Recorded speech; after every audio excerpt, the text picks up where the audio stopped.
ሰዎች የላኩልኝን ሳይ ካህኑን የተቃጠሉትንም አብያተ ክርስቲያናት ሰዎች እየቀረጹ ሲልኩልኝ ምዕመናን እያለቀሱ ምንም ማድረግ በማይችሉበት ሁኔታ ሲያዝኑ ልክ በሻሻ እንደተደረገው ጅማ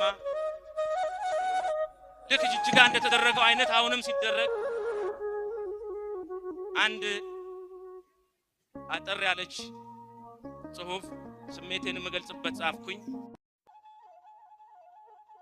እውን በማይሆን ህልም በማይሰምር ስለት ከኢትዮጵያ ምድር ተዋህዶን ለማጥፋት በአንድም በሌላም ቆርጠው የተነሱ ከቤተ ክርስቲያን እጃቸውን ያንሱ።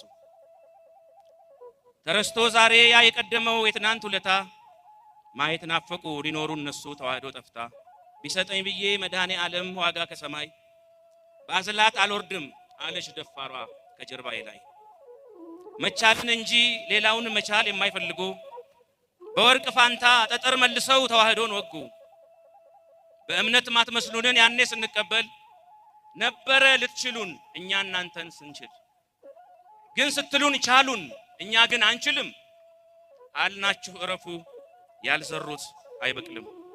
አሸዋ ተዘርቶ ስንዴ አይታጨድም። የተቻለ ሰው እንዴት አይችልም የቻለውን ሰው?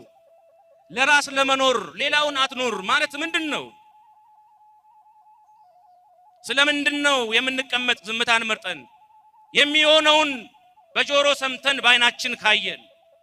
በአሕዛብ ሰይፍ የልጆቿ ደም እየፈሰሰ በአራቱም ማዕዘን ደብርና ገዳም እየፈረሰ ሁሉም ዘምቶባት በሚታይና በማይታይ እጅ እየተዘጋ በአራቱም ማዕዘን የተዋህዶ ደጅ ቆመ ሲያጠፋት የተዋህዶ ጥፋቷን አትይ።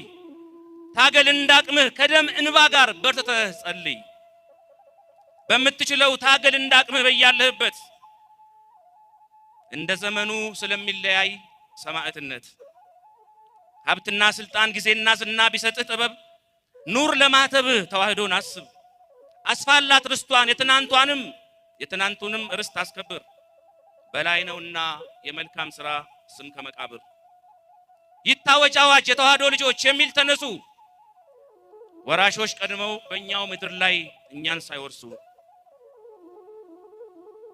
በነበር ሳንቀር እያየን ጠፍተን በአሕዛብ እጅ ባወጁብን ላይ አዋጅ የሚሽር አዋጅ እናውጅ። ሰማዕትነት አያምልጣችሁ የሚል ተነሱ። ይሰማ አዋጅ ከመንጋው መሪ ከሲኖዶሱ። ሳንነካቸው ስለምንድነው የሚነካኩን? በታገስናቸው የተሰበክነው ወንጌሉ ይዞን ግን እንዳይረሱት አይኖርም ጢሱ